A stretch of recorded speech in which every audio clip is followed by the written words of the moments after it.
Welcome back, Fauna Bears. Today is Friday. Yay! So today you get to read the story on your own. I have made a copy for you. You can go ahead and get to the next page. After you read, I want you to pay attention to the last page. I'm at the last page right now, and I'm looking at these speech bubbles. And this one says, Yay! And this one says, How?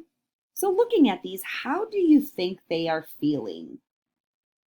It doesn't say, the author did not say how the pigs are feeling now or how the wolf is feeling, but looking at their face, looking at their words they use, how do you think they're feeling? I want you to draw a picture of that. And then along with that picture at the bottom, I want you to write a sentence. It could be, the pigs are happy. It could be, the wolf is scared.